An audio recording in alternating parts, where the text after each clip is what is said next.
everybody, and welcome to another episode of Never Seen It. This is a podcast about the movies that we haven't seen yet. I am your host. My name is Betsy, and with me, as always, is Trent. Hey, Betsy. Trent, today we are concluding our month of Ridley Scott directed movies. Back to the 80s. We're finally leaving the 2000s, where we just missed a bunch because we were getting on with our adult lives and just didn't go to the movies that much. We were busy. Now we're going back to the 80s for a movie that, frankly, one of us, Trent, nodding my head, has frankly no real excuse for having missed all of this time. That's right. We're ending with a banger because we are watching Blade Runner. Trent, you have never seen Blade Runner in any of its forms. Nope. I have seen Blade Runner one time, and I can't be entirely sure which version I saw, because while this movie is from 1982, there is a little bit of a wrinkle in the fact that there are three well-known iterations of this movie. There's the theatrical cut from the 80s, there's the director's cut, and then there is the final cut. And we have heard much debate about which version is the best for people to see. And this movie has been on our list, a very, very early version of the giant list of movies that we have. It's been on there since the very beginning. We've wanted to watch this movie forever, and this Ridley Scott series is kind of the best way to do it. But in the back of our mind, there's always been this question mark. Okay, what version should we watch? Because you think you saw what version? I think I saw the theatrical cut. However, given the time frame that I saw it, it is also possible I saw the director's cut. Yeah. I genuinely do not remember because I've only seen it that one time. Yeah, and this movie came out in 1982, prior to when both of us were even born. So we have decided, because it is probably the version that is the most available for other people, and the diehard fans out there have accepted the final cut as the definitive version. At least my understanding is that way. So yes, the version of Blade Runner that we will be covering for this episode is the final cut. So that is the most recent iteration of this movie. Yeah. I don't know how it differs. I'm sure after we've concluded watching the movie, we'll go and see exactly what the differences are. But we kind of don't really know. So this is sort of unique, where I have seen this movie, but I don't know how this iteration will differ from what I watched. That being said, Trent, what do you know about the world of Blade Runner? That is a loaded question, because I'm sure I know quite a bit, but I don't really know what to apply to Blade Runner, because the world of sci-fi is very, very deep. And creators tend to borrow a lot of content from other universes. So the things I know about Blade Runner could have been copied by umpteen different things that I've already seen. So you're not even entirely sure that what you're thinking of is actually Blade Runner? Exactly. I'm sure I know plenty, but until I actually watch it, I don't know if I need to apply it to this or something else. Is there anything you definitively know about this movie in any and all iterations? I mean, besides like people in the movie and the fact that it is like a sci-fi dystopian world that Harrison Ford inhabits, other than that, I really don't know. Like what the story is with this guy. What is a Blade Runner? Is he Mr. Blade Runner? I really don't know. Mr. Runner to you. Yeah, please, Betsy. Mr. Runner was my father. You could call me Blade. That's a different series. So going into this, I don't really know what to really think, because I've been looking forward to watching this forever, and there's no way in hell you would have let me watch this without recording my responses. Not now that we have a podcast. Right. So again, I'm very excited to do this. I don't want to go any further into what I know, because it's probably completely wrong. You're not even sure what you know at this point. Absolutely So why not. get into it? Yeah. Instead, we'll cut this a little bit short, and we are going to go and watch Blade Runner, the final cut, and we will be right back.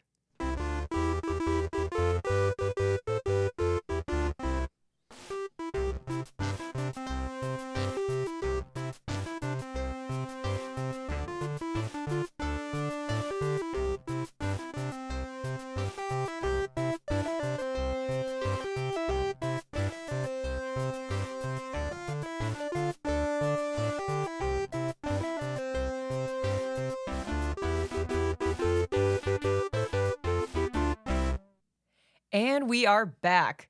That was Blade Runner. That was Trent's very first time watching a movie consistently ranked on the best movies of all time lists. Trent, what did you think of Blade Runner? I get it. Finally. Man, that was probably one of the coolest looking movies, if not the coolest movie I've ever seen. So apart from the look of things, did you like the story? Did you follow what was going on? Because obviously with a sci-fi noir, there's a lot to Yeah. digest here. Yeah, I think I did pretty much get everything. And I have no idea. Again, I didn't go back and look at any of the trivia here. I'm gonna leave that up to you. But I don't know if it is just the editing work that they've done in subsequent years after the initial release, but everything seems very coherent to me anyway. There's this group of androids, and they are built a special way to go off and be slaves somewhere off of Earth to be, I don't know, doing whatever they're going to do up there. And a group of them, they steal a ship and they escape to go back to Earth to confront their maker, who is the designer of this entire thing, to try to extend their lifespan because they realize, oh fuck, we're only designed to last for 4 years. And they're extremely intelligent. Like there's that scene where Rutger Hauer goes and finally gets to the man at the top who's pulling all the strings. Yeah. And they have this tete-a-tete where he says, okay, I want to be older. And he tells him, no, you can't because you're genetically designed this way. And if we change it, you get sick. Well, what about Yeah. this? Well, no, if we do this, you get sick. Right. Well, what if we do this? We've already tried all of these things. We want you to last longer. However, the way you are designed doesn't work like that. Except he doesn't want him to last longer. He's just proving to him that they have tried other ways. Once the coding is in place, it cannot be recoded. He could always change it for new models. New Okay. models could live longer. Sure. But his point that he's making is, no, you're illegal, and we have a fail-safe, and that is, we designed you this way. There's no getting around it. You Yeah. are going to die. And there is this like splinter group of cops that is their job is to go off and try to find the remainders of these androids who are still out there. The replicants. Yeah. And until this 4-year time clock is expired, there's still going to be a need for these guys to go off and get these rebel androids. And I'm going to keep on calling them androids because replicants is a really long word to say. And along with that, going back to what I said in the intro about all of these different terms that I know I've heard through the grapevine over these years, replicant is definitely one I have heard of before in reference to this kind of an android. But I had no idea where it came from. I figured maybe it is just another sci-fi term. I don't know if it's unique to the Blade Runner world, to Philip K. Dick's work, or is it just something that they adopted from something else? I don't know.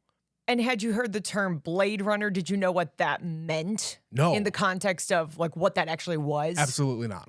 So yes, they are the unit of the police that is out to find and kill all of the replicants, but they don't call it extermination, they call it retirement. Right, because again, they are designed and made to be slaves, essentially. Yes, so the big question in this movie is all about who is a real human, who is a replicant. Yeah. Now, we are explicitly told that there are 4 replicants that were up in space. They like had a big mutiny wherever they were and they came back to planet Earth. Then Well, there were more than just 4, but 4 got away. 4 got away that Yeah. we know about. Yeah.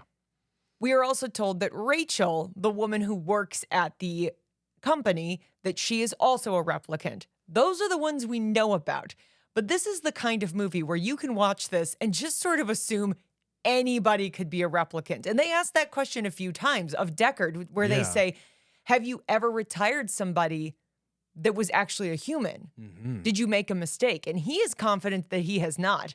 But there are seeds of doubt in his voice, I feel like, when you actually spend more time with this character, that maybe he's not so sure about that. She also asks, did you ever take the test yourself? And he doesn't answer. He doesn't answer. So the 40-year theory the thing that people have been asking since 1982 is Deckard a replicant? Now, I think the fact that there is now a sequel with Blade Runner 2049 and Harrison Ford as Deckard made a return. We have not seen it, obviously, because you've just now watched this one. But as an older man, he is in that movie. And I don't have the context for the rest of the movie, but I feel like that kind of answers that question. Like it eliminates the possibility that he was. But let's pretend that we still live in the world of the 1980s and the 90s and the early 2000s, that we have no sequel to this movie. Do you watch this movie and did you find yourself asking that question? Not really, because at no time did I suspect that he was.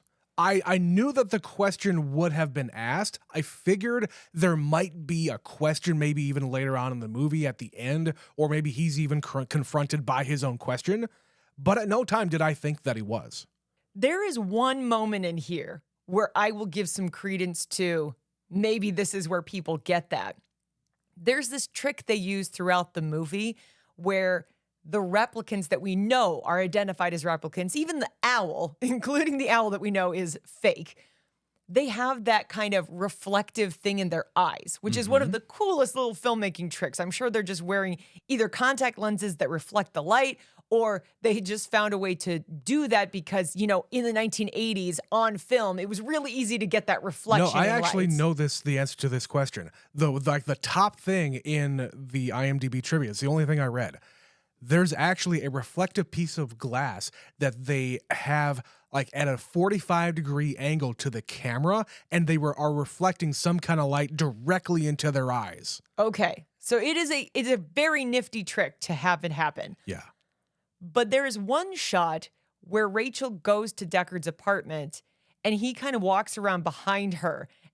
And I think because they're filming it in such close proximity to each other, it actually looks like his eyes reflect. It's just a split second, but you know the way that movie people get when they're trying to dissect a theory. Yeah. People go frame by frame in the sci-fi shit to find shit like that. Yeah, so that is a moment that it's like, well, maybe that's it, because you could kind of see it in his eyes. Well, it also could just be, you know, an error in filmmaking because they're doing everything piecemeal in the 1980s. Also, people's eyes reflect sometimes. Yeah. But then there's other stuff. Like he has the vision of a unicorn.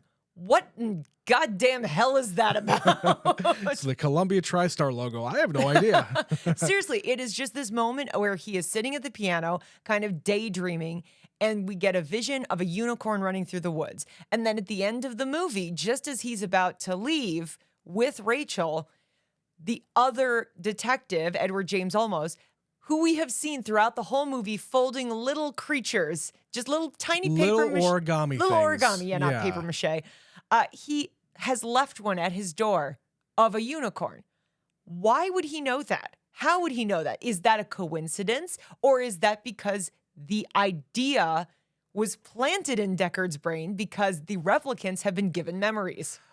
That is a great question. I think of everything in the movie, that right there, because I kind of forgot about the unicorn thing, and I put it out of my brain. But now that you say that, it's putting some things together for me.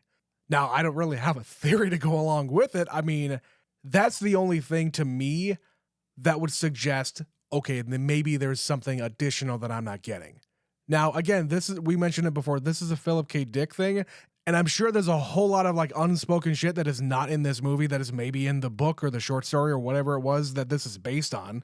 But I think as a movie, it really works to just have that little nugget of doubt that he may or may not be a replicant himself. Yeah, I think that's the real strength in this, is it makes you question who is real, who is not.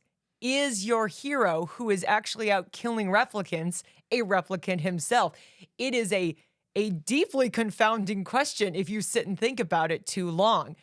And of course, they set up that these replicants, they're not evil per se, but you know, when you are a repressed group, a repressed society, that tends to create uprising. Sure, and I think it is not an evil thing because they are programmed. I think they say it in the text at the very beginning. They're programmed from the, I guess, perspective of the engineers who are making them.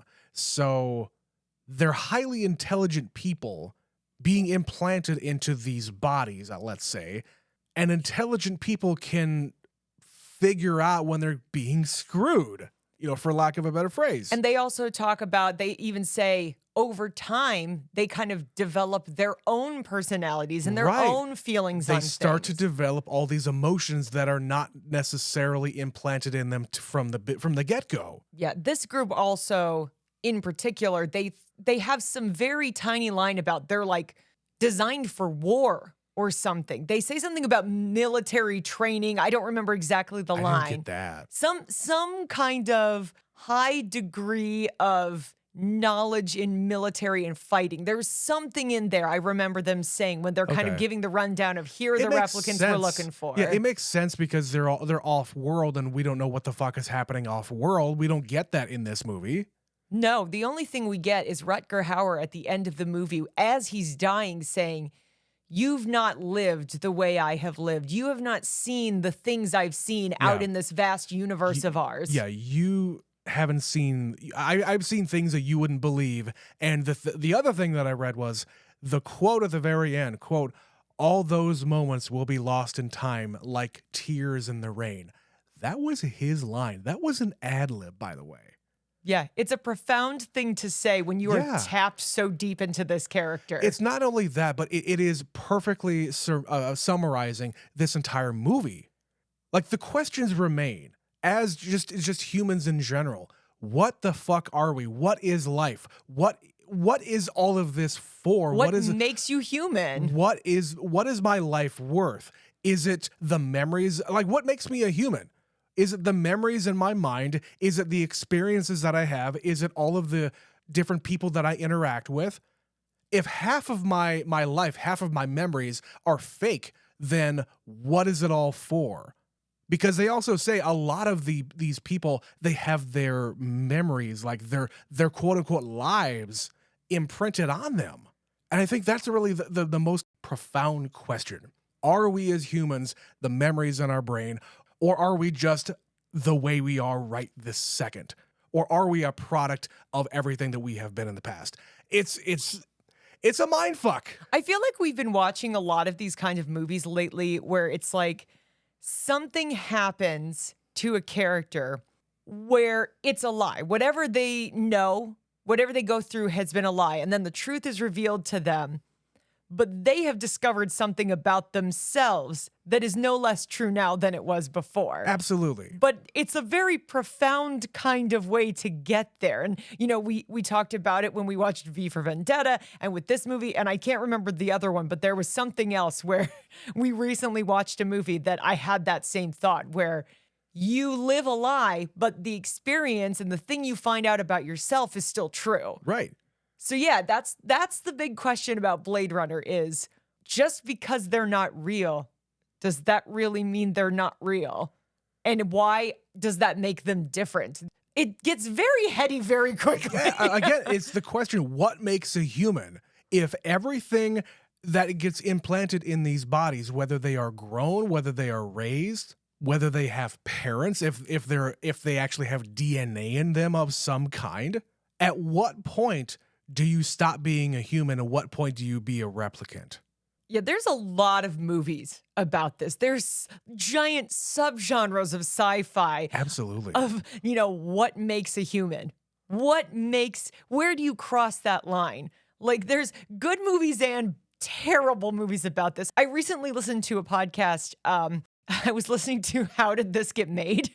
And they covered The Island, which is a movie with Ewan McGregor and Scarlett Johansson about clones. And the reason the clones are created is basically to be there in the event they're rich people that their DNA comes from need like a kidney or something. Okay. It's that kind of a universe. There's more to it than that. But the big question they kept having was it asks a lot of profound questions like they are programmed with memories and feelings and how is their existence not real? You told them they're real. It's a terrible movie. You shouldn't watch it. Or maybe we should. I don't know. You guys tell us if you think Trent should see The Island. Because I've seen it. Sure. There's also the movie Moon we covered a long time ago. Yep. Same kind of a thing. There's a whole lot of stuff there where, okay, this person who is currently on this station they have a job to do, but he doesn't realize that there's an entire other thing happening in the background. And I'm not going to spoil Moon for everybody. It's a great movie. You should go and watch it. It's relevant to this conversation. That should be enough for you to know. It very much is. But again, it just asks these extra questions that even today, we are not equipped to really answer definitively. You can have an opinion about something. Which is why this movie has been theorized to death for 40 years. I feel like maybe that's why it is still relevant today. Yeah, and I have no idea what the history of like sci-fi before 1982 is. I don't have that kind of history with cinema. No, the sci-fi movie bros, they've been going at this for 40 years. Absolutely. And watching this movie right now just makes me, number one, want to watch it again. And number two, watch 2049. That's honestly where my brain is right now. That sequel just got bumped very high up your list. Absolutely, because good God, is this movie fucking cool. All the way in the far-flung future of 2019. Yeah, we have reached the point where anytime we're watching these sci-fi movies that have been made prior to the year we are currently in, we are now either approaching or beyond the year they are supposed to have set in. This was a really ambitious vision of the future for what was supposed to at that time be 27 years in the future. Right. And now it's 5 years in the past. I'm like, where are my fucking flying cars? Why is it always raining here? Well, what the hell future is this? We are fast approaching whatever year that Children of Men is. Yep. We covered that one for the movie club on the Patreon. And V for Vendetta. Yeah. We've got, it's a weird time to be alive. Like I'm sure mentioned this on the podcast before when I was a kid watching Back to the Future Part 2. Right. And they go to 2015 and I went, wow, I'll be 30 in 2015. That's such a long time away. And now here I'm sitting going, I'm going to be 40. And again, we don't have any of this fancy shit. I want to talk about the way everything kind of looks here. And we can sure do that, Trent. But first, we need to take a very quick break for a word from our sponsor. Feeling run down, lethargic, a little bloated? Yes. Oh, God, yes. Well, have I got the prescription for you? Oh, no, not another pill. I take enough of those that I find in the dumpster behind the Burger King. Oh, no. It's better than any dumpster pills. It's patreon.com/neverseenitpod. I'm interested. Tell me more.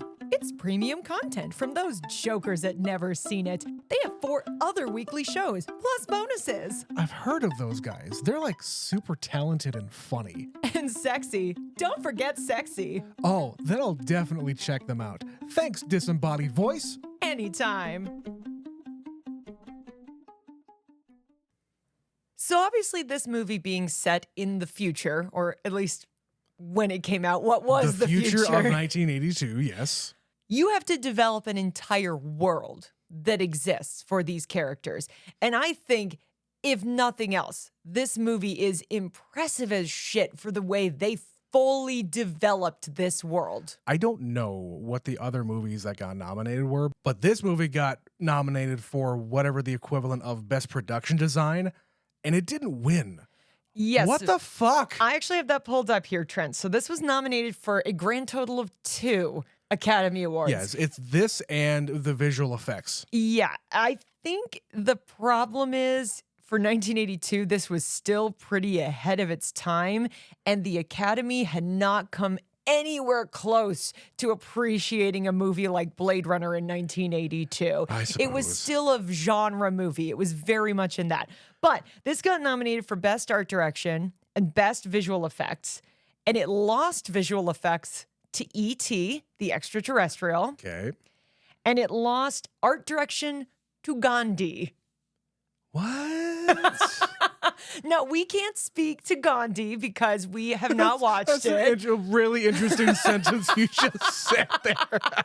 Well, it's true. You and I have not seen Gandhi. I've not seen Gandhi. It is as I understand it, it is an epic. It is a big movie. It is a sprawling historical drama. But this, okay, fine. But this, oh my God, Betsy. But again, it's the thing I just said. In 1982, the Academy was primarily old white men. Old white men are going to look at Gandhi and go, yes, Gandhi, it's like the movies that we used to make in the 50s and the 60s. It's this big, sprawling epic. they're not going to be as inclined to vote for 1982 Blade Runner, this heady sci-fi futuristic noir. I don't claim to understand why they don't appreciate it. They appreciated it enough to get it nominated, but not enough to win. And looking at it now, it's like, yeah, maybe, but I will reserve that final judgment until I see Gandhi. Okay, we're gonna be the final arbiters of who really deserves to win Best Art Direction from the 1982 Oscars. You know what? I'm gonna leave that. I'm gonna plug our friend Andrew's podcast, The Revisionist Almanac, who's actually doing just that, where they go back every year and revisit all of the Academy Awards. And they don't do that one, but I'm going to make a special request because he'll probably hear this, that they decide who deserved art direction this year. By the way, we're going to be on their show next year, so stay tuned for that. Yeah, we'll be on next summer sometime. Yeah, we're going to be covering 1976. Oops, that's a spoiler. But anyway, I'll leave it to him to do the hard work and tell us, because I don't have the effort to go back and watch all those. Stop talking about Gandhi. This movie looks so fucking cool, Betsy. It's a weird thing to say, but they linger on all of it. Even the really, really mundane things, just to give you the slice of life in this very small pocket of where he is living. This is in 2019 LA, where you get the opening shot of the entirety of the city, where there's just fucking fire coming out of these giant buildings for no reason. They don't explain it at all. We're just left to try to figure it out ourselves. And you can kind of see from this expansive shot, like, there's no stop to the city. It's just lights from side to side of the frame, because the city has expanded so much. And we do spend the majority of the movie in one or two neighborhoods. We basically stay in Chinatown. Yeah, they have a really elaborate Chinatown now in LA. You also have these giant fucking monoliths, like these pyramid type buildings, which is where the Terrell Corporation is, I think. Yeah, that's what those buildings are. That's something directly out of fucking Star Wars. It is a rather imposing, enormous building for the Los Angeles skyscape. But with a lot of other kind of futuristic things, what I love about sci-fi like this is that it is fucking dirty and stuff doesn't work all the time. And it just kind of looks fucked up, but in a different way than what we are used to at the time. It's that thing of technology has clearly advanced, because this is the future, but there's certain stuff that hasn't advanced, and we're still using like old versions of that thing because nobody can afford the new thing. Or there's just little bits of dialogue. Like, they can have somebody in a back alley who designs snakes like they are android snakes. Yeah.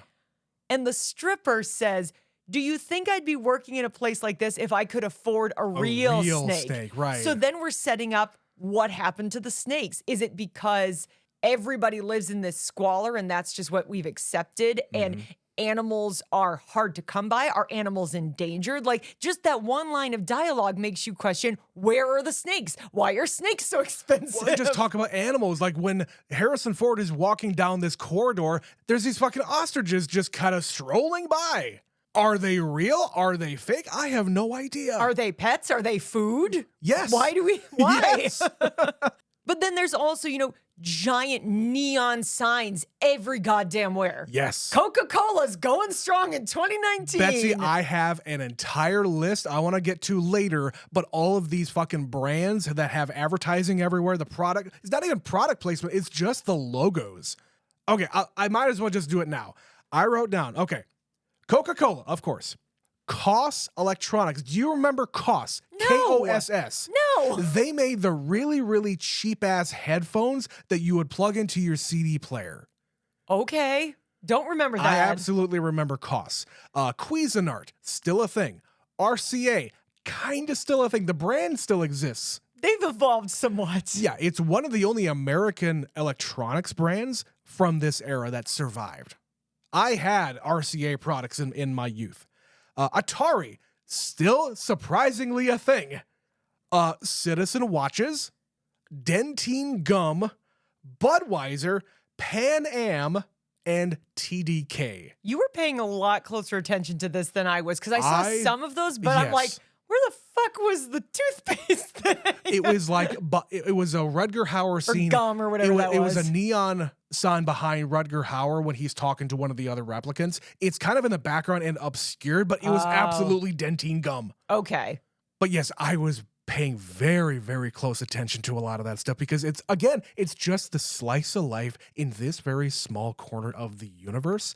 It's also reminding me of The Fifth Element, where it's similar technology, it's similarly in the future, but in that one, you also get off the planet. We go to other planets than other than Earth. Did you also notice there was a guy in this movie from The Fifth Element? No. The guy at the beginning, the replicant they're questioning, is the general from The Fifth Element. You're right. Holy fuck.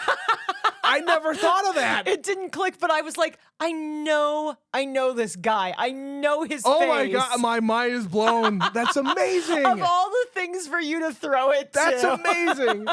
Fuck. Okay. But yeah, you're right. It's like, it's futuristic, but it's dirty. And I think part of that is just a good sci-fi making it futuristic, but Yes. also a realistic representation of Los Angeles in the future. Like theoretically, if it expanded, if it grew. Yeah, and in 1982, or I don't know when the book was written, but you could approximate, okay, what would this technology evolve into? Like, there's no like flat screen televisions. It's still tube TVs. So they didn't get past that in this version of the future. But at the same time, they use these televisions for different things. The fucking coolest thing in this entire movie is Harrison Ford putting the picture in this device and doing the enhance. Go to this quadrant. Oh my Center. God. That entire sequence there of them zooming into this photo A little at a time. blows my fucking mind. I love that so much. And that's where Super Troopers got it, everybody. Obviously. The other thing about this movie, in how it looks and how it's presented, is the source material. Haven't read it, don't know exactly the context, but I'd be willing to bet it's not written explicitly as a noir. This is Probably a not. true noir movie, and it is dark. It is nighttime 95% of this movie. The sun is not out. It is raining half the time. It's also future LA, and this is also in 1982 before they passed a whole lot of like air quality laws. So you would expect, okay, yeah, in the future it's gonna be just like this, but maybe even worse, where And- you never see the sun. And there's also tropes of the noir. So, like, he's a hardened detective, and there's a femme fatale. Sure. And there's this mystery we're trying to solve. So, the way the whole movie unfolds is a very slow burn. But at the same time, watching it this go around, it didn't feel slow. Like, maybe at the beginning, as you're kind of adjusting and getting into it, but you had to pause the movie for a minute. And I was like, Jesus, there's only half an hour left. How did we get an hour and a half into this movie already? I did not think we were that far along, because the pacing is so deliberate and so taking its time and unfolding as he's going on this case and trying to detect things. And I was missing things sometimes that would make sense to me later. Like, oh, yeah, no, that's why they're there, because they were talking to that person before and they threw out that guy's name. James Hong said a thing. And it takes me a little while to catch up for as slow a pace as it is. Yeah, and a movie like this, you almost would rather watch it with subtitles so that you can get names and specific terms that they're talking about. And for our purposes, it's best to know everything going into the podcast. But again, this is a reaction show, so I'm just reacting to everything, and we're not diving way, way deep into all the details here. I got what I needed to get. So I don't know when it's best to bring this up, so I'm just going to bring it up now. So I mentioned in the intro, I have seen this movie once before. I think this was about, I was just out of college. So it's probably been a good 15 to 17 years since I watched this movie. And this is one of my more controversial movie opinions.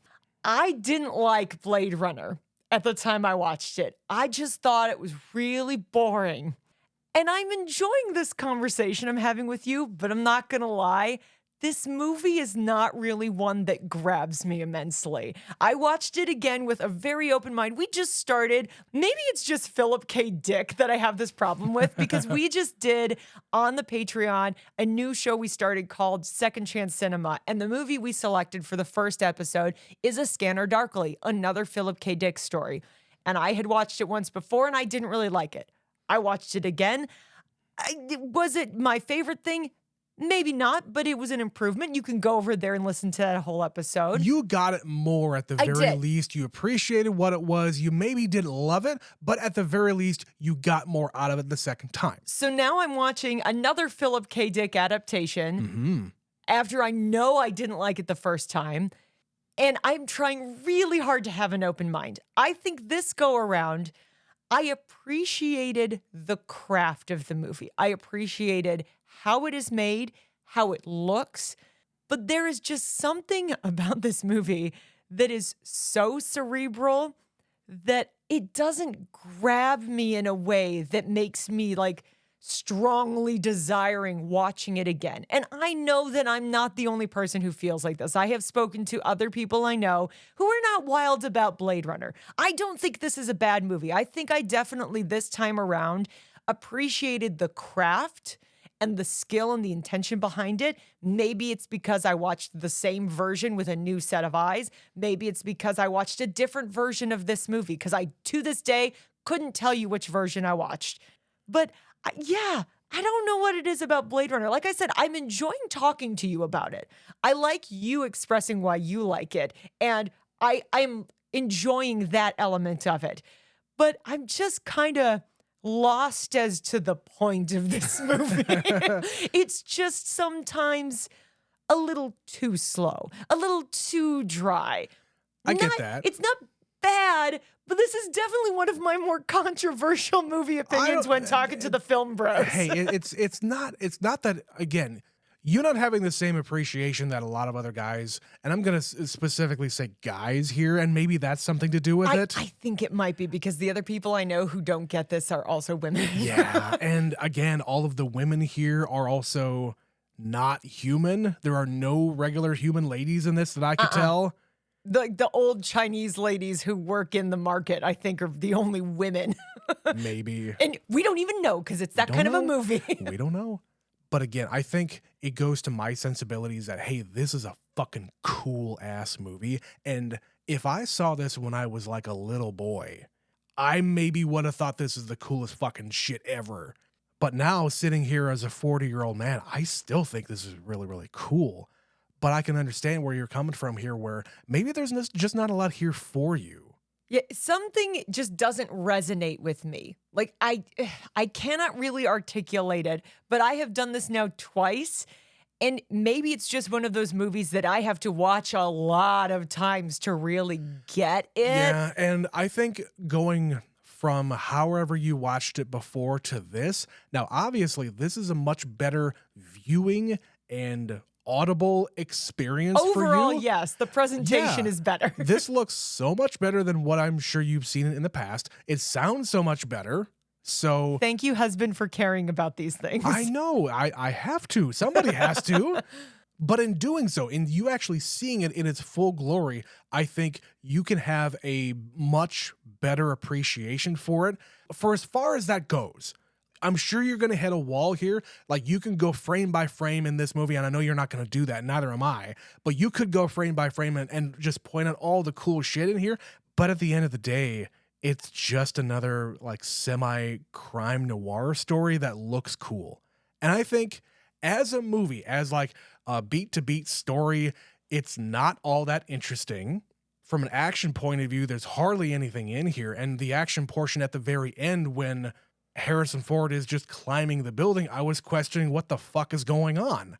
So you can't take those elements and really bring up the level of the movie. For me, it is just the aesthetics of it. Yeah. It is the world. It is how it is presented to me in its noir way. And I think that's really what I'm grabbing onto here. Yeah, the real strength of this movie is the direction and how it looks. The production design is fucking phenomenal. I want to live in this world just so much more. I want 5 more hours of content in this world. And I'm really curious, and I know we're going to get into talking about Ridley Scott here, but I'm really curious what these other versions are and why he felt that he needed to make a change. Why did he go from a theatrical to a director's cut to this cut? What the hell happened in the interim? Usually it has something to do with the studio. Like in 1982, Ridley Scott has made maybe one big movie with Alien.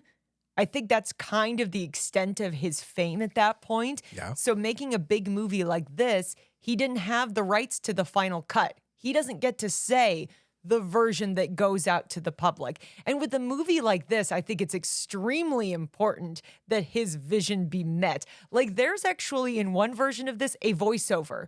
Like Deckard is like talking and you hear his actual explaining of things. You get some exposition as a voiceover. And I think that's in the original cut. And clearly, and that sucks because then you're not trusting your audience to understand what the fuck it is that you're presenting on the screen.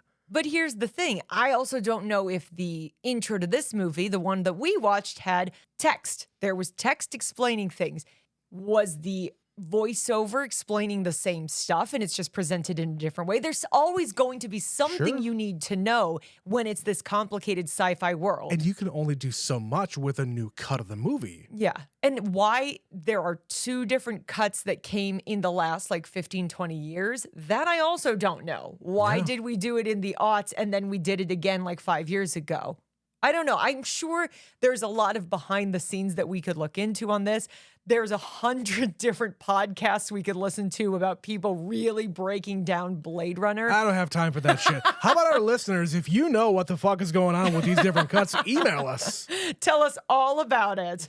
But since we're here, let's talk about Ridley Scott. So I said the direction in this movie, the way it is framed, the way it is structured, this guy and his cinematographer and his production designer were having a fucking field day. Holy shit.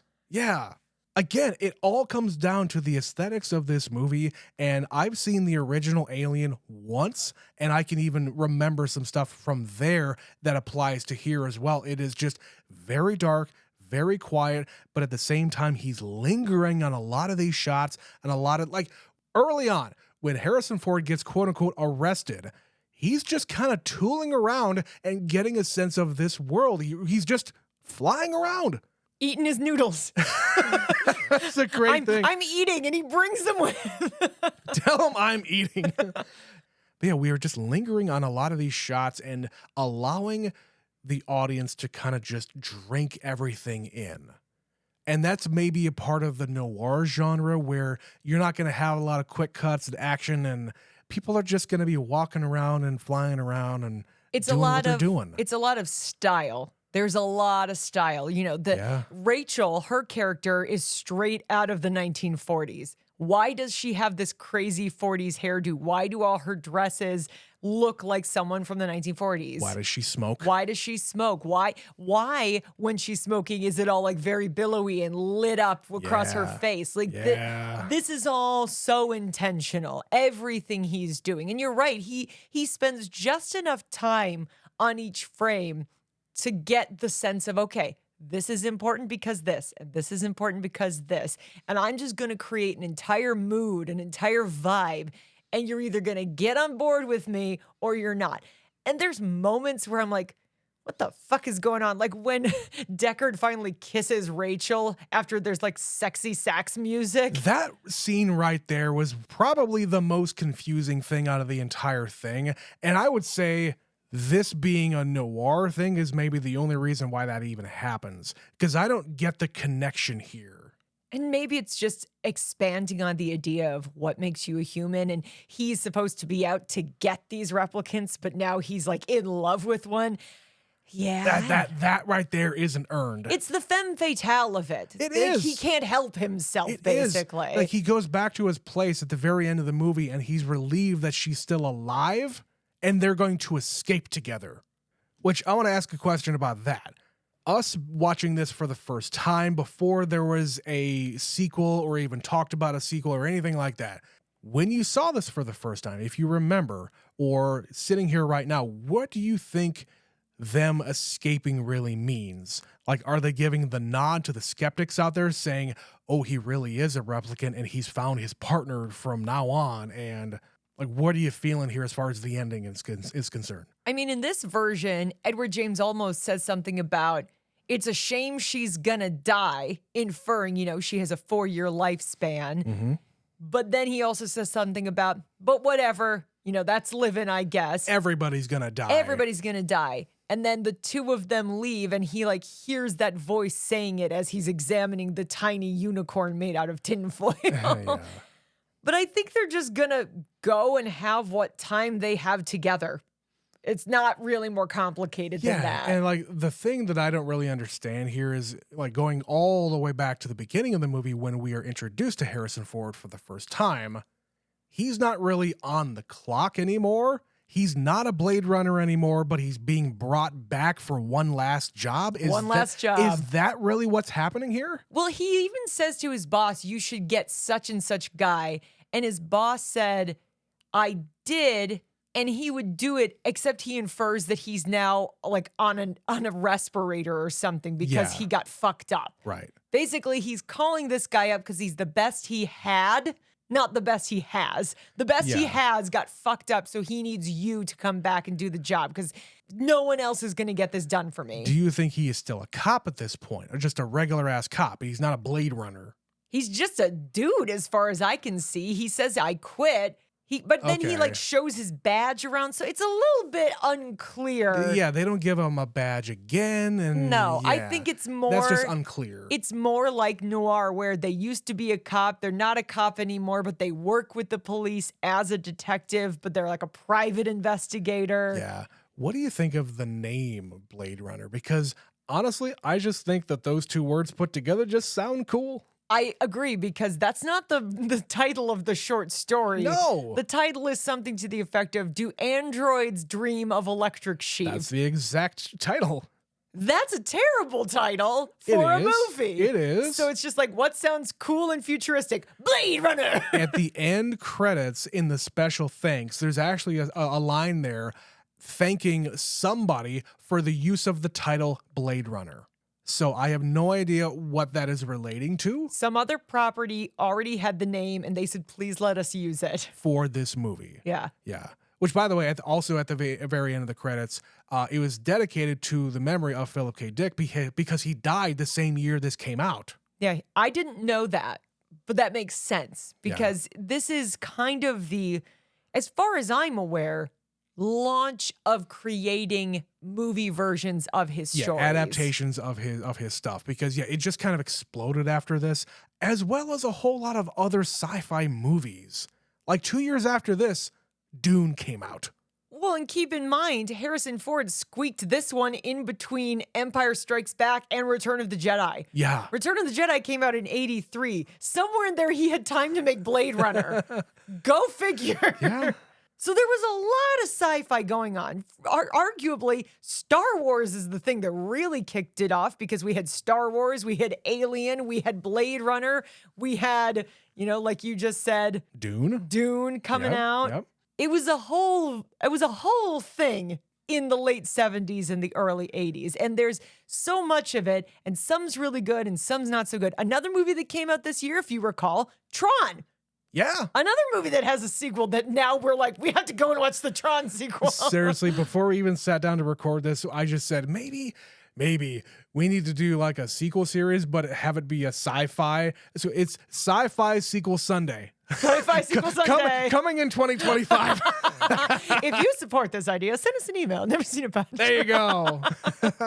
Well, Trent, while I'm sure you have many, many things you still want to talk about, I'm going to start with something very specific. What are some shots, specific images from this movie that you're that's cool, just a single frame? Because I had a few, when he's having the final confrontation with Rutger Hauer, and he's kind of walking, and you hear the voice, but you don't see the face, and there's just rain coming down, leaking down the wall, and you see his gun. That's a cool shot. Well, it's that and him just putting his hand through the wall and like grabbing him through the wall and pulling it out, then breaking his fucking fingers. Well, yeah, but I mean like the single frame. Like if you Sure. hit pause and you're like, that looks cool. Or like the gun kind of slowly coming into frame and the water kind of dripping down on the wall. Yes. That's what you're talking about. That's what I'm talking about. Yeah, that's really cool. The stuff that I am reminded of is what I mentioned before. Them kind of tooling around in this cop car, this flying cop car, as they're approaching the Terrell building. All of those shots of them just in the world look amazing. Again, I have to put myself in 1982. How the fuck do they do this?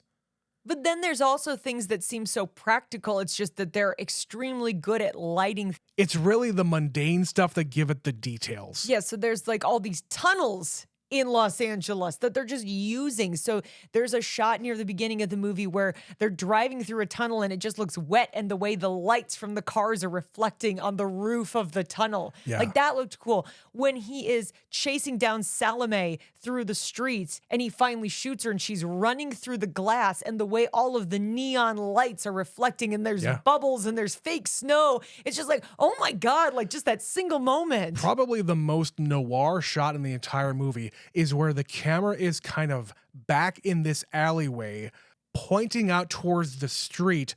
And in the background, there's this theater, this Chinese theater that is showing some kind of movie. And there's all this signage everywhere. But in the foreground, there's like fucking garbage and it's dark. And this is where Daryl Hannah gets covered up in newspaper. It's that shot that looks so cool. Or the most iconic one probably in this movie is when Deckard is doing the test on Rachel. She's got light kind of coming across her face and she's smoking her cigarette and she's got her 40s hairdo. Like that frame I've seen so many times. Or right before that, when they bring the shades down, that is what I pointed out when we were watching it. And it's not anything specific, but some of the interior shots of a lot of these buildings, houses, whatever you want to call it, in Terrell's like bedroom, there's all this just stuff everywhere. They don't call attention to any of it, but like there's some stuff between Terrell and the door where they're coming in that is just kind of obstructing the view. So there's that scene. Yeah, where like Sebastian is kind of looking at him through candlesticks or something. Whatever that is, I don't even remember. Yeah. Also, I don't even know what to call the guy, but it's the guy from True Blood. Sebastian. That's Sebastian. Yes, his house with all of his weird fucking robots that he built. The whole building, it's like a dilapidated apartment building, because that's another like sci-fi detail. Nobody fucking lives here. They all live off-world. He even says it. Yeah, there's a whole lot of housing everywhere. Yeah, but the way that it's falling apart and light just gets in, like there's just big spotlights as cars are going by or something. All these advertising ships. And they just fill this space, but they just sort of pass through as like fans are going. And yeah it's very cool. We could keep on talking about that, but let's move on. It's the crowning achievement of the movie. Of course, we're going to spend a lot of time talking about it. It really is, yeah. But yeah, all those interior shots are just fantastic. Well, Trent, are there other specific things you want to talk about before we wrap this one up? We mentioned it a little bit before, but all of these like advertising ships, if you want to call it that, advertising, hey, come off world, there's jobs, just come on out here. Like come to the moon. Get out of this dump and come out off world, wherever that happens to be. They don't go into that.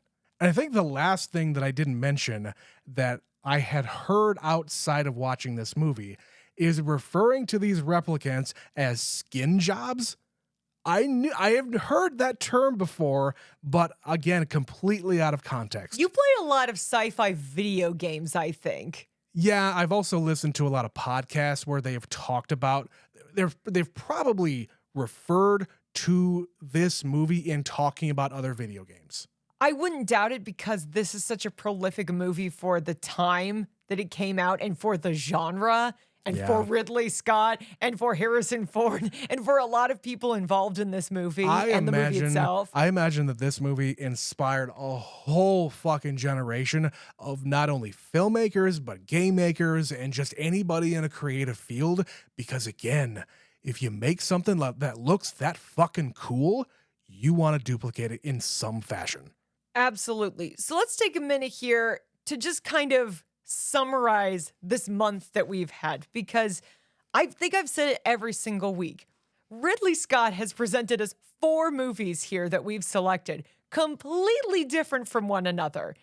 And not every director, I think, can pull that off. I feel like there are some directors that get in a genre and they're happy to stay there. Then there's other directors like the Spielbergs, where they're always like really good directors, but there's little things that indicate this is a Steven Spielberg movie. Yeah, I would say if you're talking about directors here, like think about it as like a roller coaster going up and down. Spielberg wants it on an even keel. Like there's not a lot of highs, there's not a lot of lows. It's just kind of straight. He doesn't really do big swings. Yeah, he doesn't take a lot of chances. He doesn't get outside of his lines, whatever other metaphors I can make. Ridley Scott, he fucking goes for it. And when he really likes the source material, when he can be bought in on the thing that he is making, boy, howdy, does he go way, way up. But there's also some huge misses, and we haven't covered any of those movies quite yet. Well, we kind of have, because we did watch House of Gucci. Yeah. We didn't do it in this series. So the ones that we haven't addressed while we've done this series, we have done 3 before. So we did Gladiator, House of Gucci, and then earlier this year we did Thelma and Louise. Right. And every single one of these movies is drastically different from each other. Absolutely. And I think Alien is maybe the only other Ridley Scott movie that I've actually seen. So again, going from that body of work that I've actually witnessed, House of Gucci is, I mean, it's a ridiculous movie, but you can't call it a fucking stinker. It wasn't a bad movie. It's just kind of bizarre. It's weird. It's but again, weird. something there spoke to him and he decided to make that movie. And there's still a ton of his movies that I haven't watched that Totally. we could have covered on this. There is a good chance that we are going to be talking about him soon enough again if Gladiator 2 turns out at the box office, gets the attention of the Academy. The fact that it is being released in November, right around awards season buzz, suggests that it is gearing up to make that campaign, that we are going to once again be talking about Ridley Scott come, January when the Oscar nominations come out. We'll maybe, see. maybe not. I don't know, because we're recording this the week before it opens. And we said it in the intro of the very first episode of this series. We're not including Gladiator 2 for the sheer reason that, 1, there's so many of his other movies to choose from that we hadn't addressed yet. And 2, you've only seen Gladiator the one time. Right. So we have to revisit Gladiator before we see Gladiator 2. So you know what the hell you're going into, because that was already a couple years ago. Totally. And I'm sure a lot of other people are having to do the same thing, because why would you put out Gladiator? Okay, never mind. I don't want to get into that unless we absolutely have to. But yeah, you're right. The reason why we're doing this is because Ridley Scott is a guy who is this prolific filmmaker that has such a varied career, a varied filmography, that you can't compare him to a lot of other directors. He's not going to be pigeonholed. He wants to do what he wants to do, and the man's not going to stop. He's in his 80s, and the dude is still making movies. He's like, I've got a new one. Here it comes. I'm working on a new one. In one of the other ones, he has like 6 other ongoing projects outside of Gladiator right now. What the fuck, that man? are in development, whatever that means. Could you please just slow down? Some people can't. Like, look at him and look at Martin Scorsese. Martin Scorsese also just this last week was like, Francis Ford Coppola. I've got another project in the works. Francis Ford Coppola. I've got another project in the works. It's like, oh my God, okay. But I think you and I have some similarity to that.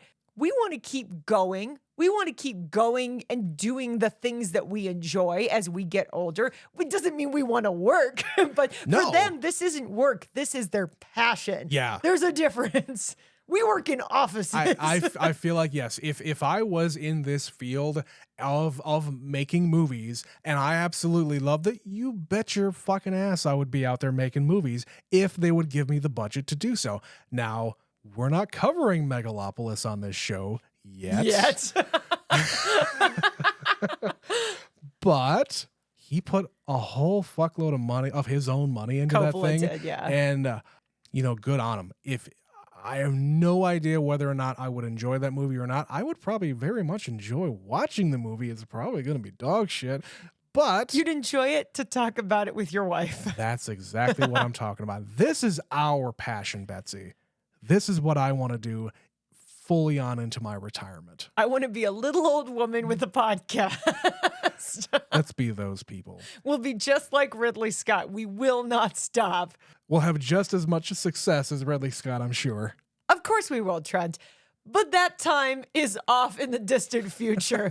So until then, we are going to have to wrap up this episode, wrap up Ridley Scott month. But we would love to know, where do you stand on director Ridley Scott? Which of his many, many, many movies is your favorite? How do you feel about Blade Runner? Which version of Blade Runner do you think is best? Do you think that he is a replicant? You can send us all of these thoughts to neverseenitpod@gmail.com.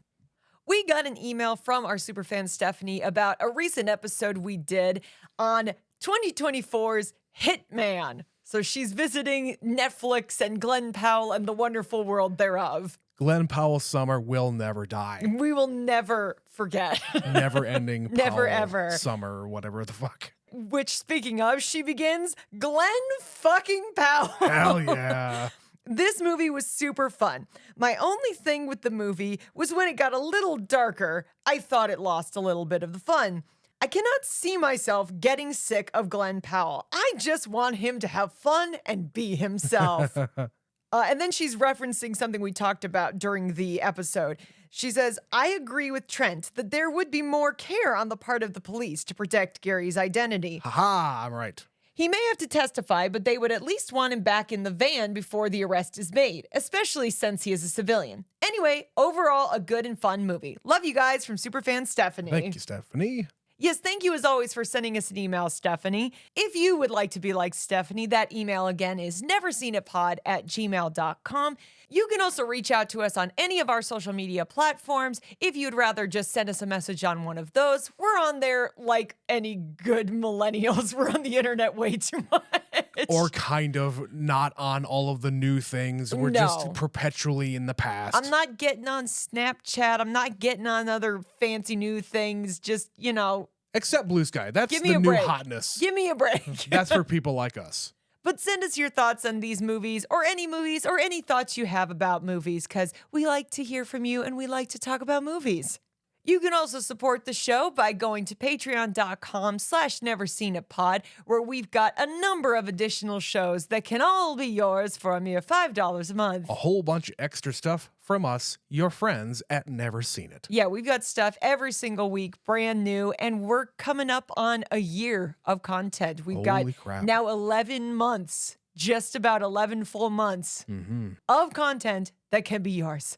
But that is going to do it for Ridley Scott month. Now, normally this would be the time of year going into December where we would do Christmas movies. But what we were discovering upon conversation was that we've kind of done all of the major ones that needed to be covered, Trent. Yeah, all of the ones that we had a burning desire to do. Clearly, there are a lot more that we could do in the future, but not this year. Not this year. So instead, we are going to be spending the next few weeks of December watching some of the movies from 2024 that we just haven't made that much of a priority. Yeah, we're doing some catch up here from this year. We're doing a little bit of catch up / a little bit get ahead, because some of the movies we're going to be covering are potential Oscar nominees, but some of them are going to be things that we just didn't watch yet this year. And the first entry for December is one such movie. We are going back just a little ways in the year to watch the glorious, the magnificent June Squibb in her iconic turn as Thelma. I'm so excited to watch Thelma. I am also excited. We wanted to see this when it came out. We just didn't have the time, so we are now making the time. So come back next week for that. Until then, however, we thank you as always for listening, and my name is Betsy. My name's Trent. And we'll see you then.